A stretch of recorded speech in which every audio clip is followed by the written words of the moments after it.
kas gerai, kad kairės rankos netrauki. Gerai, atsistoji, visą pusę suki ir į priekį pratrauki ir stovi, niekur nenuvirtęs. Gerai.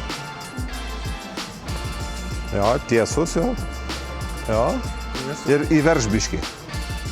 Biškį įverži ir meti. Šiaip tai jie dar, žinai, geriau supranta negu girdintieji. Parodai ženklų ir iš karto jaučia gerai padaro. Būda kartais liežuvų mali, o daudos jokios nėra. Svarbiausia. Finale nedaryt tokio metimo. O finale ilgai kantriai trauk, dar nešoku. Ir būtent čia tada peršoku. Gerai? Atėjo į gerą poziciją, o viršus projudėjo va taip. Tai jeigu šitas petys taip ir taip, viskas, finalas toks eina. Čia minus 2-3 metrai. Daug dirbti, kad ir toliau vesti. Kairė, 3-4, palsėk ir dar kokius 5. Tai su aparatu neblogai girdi, galima daug greičiau susikalbėti.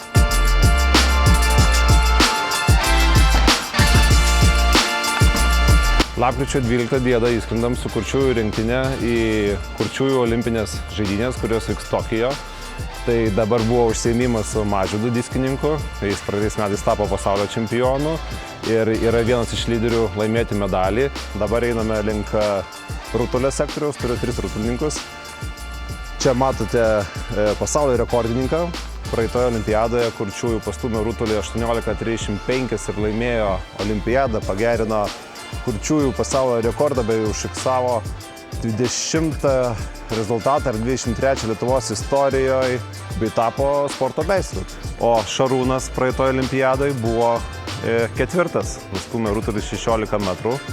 Tai šio olimpiadoje, jeigu nustums 16:50-70, tai bus vienas iš kandidatų būti irgi tarp top 3, top 4 sportininkų. Mindaugas buvo olimpiadoje praeitoj 3. Kiek Mindaugai olimpiadoje pastūmė praeitoj?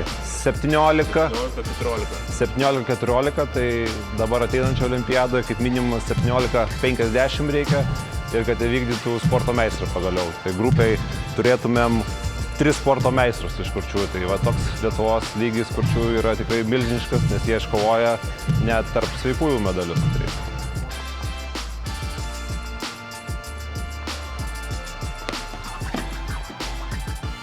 Taip, bet jau geriau, žymiai geriau.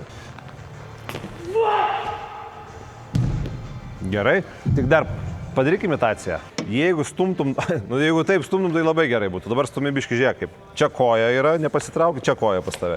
Ir tu biškį stumi, va taip, ir biškį patrauki, tai toks. Jo, o jeigu dabar padarytum čia, tai čia būtų smūgis į priekį stiprus. Tai man pavyzdžiui su Mindaugu nėra labai sudėtinga susikalbėti, su Šaru nėra sudėtinga susikalbėti, kur nors eini parduotuvės stovykloje gali pasikalbėti, o su Vyteniu be technikos gyvais būnant jau sudėtingiau tampa žymiai, kai nemoki gerai gestų kalbos, tos paprastus aktyviau, ramiau, ilgiau, bet jeigu pakalbėti kaip sekasi, jau sudėtinga.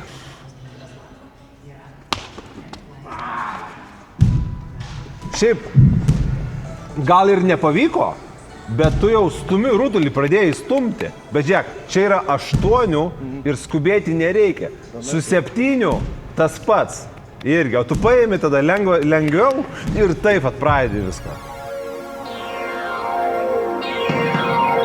Geri statybininkai būtų, ne? Jeigu ką nors reiktų daryti, tai 3 padarytų 4-9 žmonių darbą.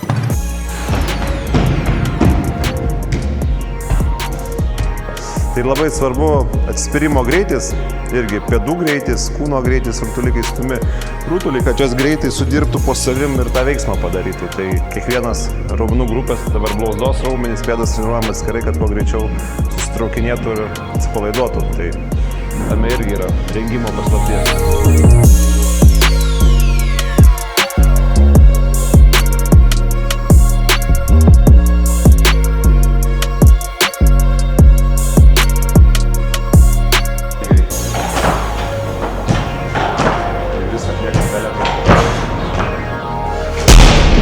Ne, sakė taip, 6. 2 gerai, tai vakare 4:45. Treniruotė. Man kiekvienas skirtingai rodo, aš paskui pasimetu.